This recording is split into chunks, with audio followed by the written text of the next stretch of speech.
It was nearly midnight when Dr. Elias Turner stepped into room 407, the private suite that housed the hospital's most mysterious patient. The steady rhythm of machines filled the air. Beeps, soft whirs, and the quiet hum of life clinging to hope. On the bed lay Aurora Vale, a name once synonymous with power, luxury, and brilliance. The youngest self-made millionaire in the city. The woman whose empire had reshaped industries. Now she lay still, fragile. The only movement came from the rise and fall of her chest.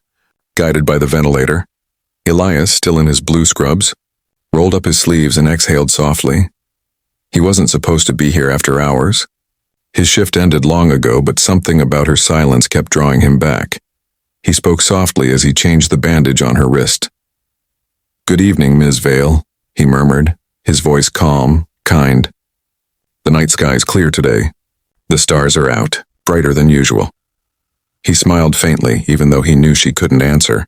"You probably never got to see much of them, did you? Too busy saving the world."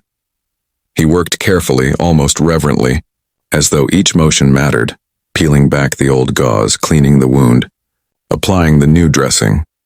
Her skin was warm, not the cold, lifeless touch of someone fading, but the warmth of someone quietly fighting. "I read about you once," he continued, almost whispering.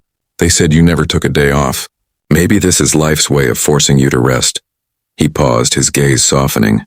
"But it's time to wake up now. You've rested long enough." His hand brushed hers unintentionally, a fleeting contact, gentle and human. Then suddenly, the monitor beeped faster. Elias froze. "Wait." Aurora's fingers twitched. Once, then again, slightly stronger. His heart pounded in disbelief.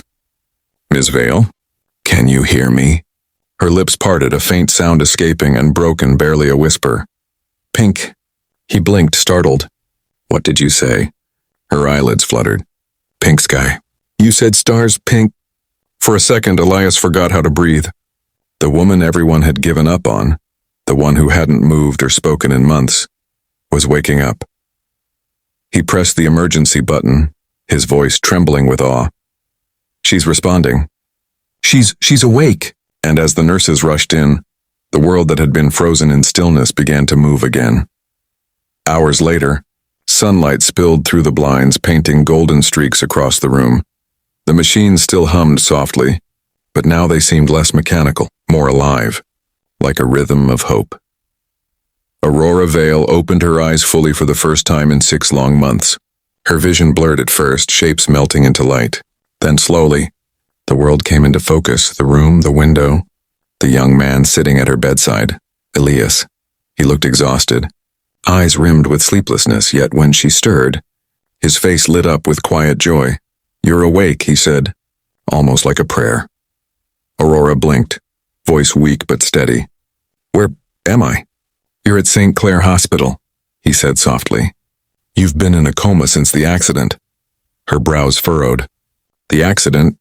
Memories flickered, rain, headlights, a crash. Then darkness. "How long?" "6 months," he replied gently. Her eyes welled up. "6 months," she whispered, disbelieving.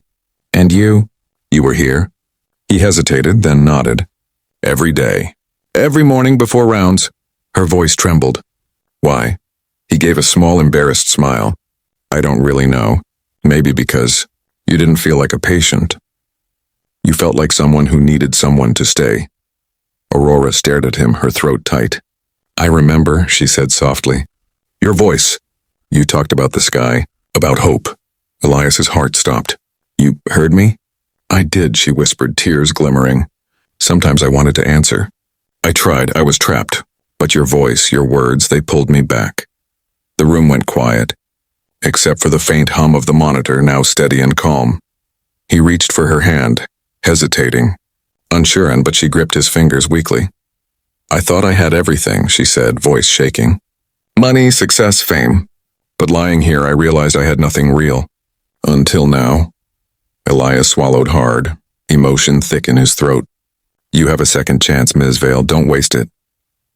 She smiled faintly, the first real smile in months. "Then maybe you can help me start again." He chuckled softly. "Doctor's orders?" Something like that, she replied, eyes glinting with new life. But this time, I'll follow them.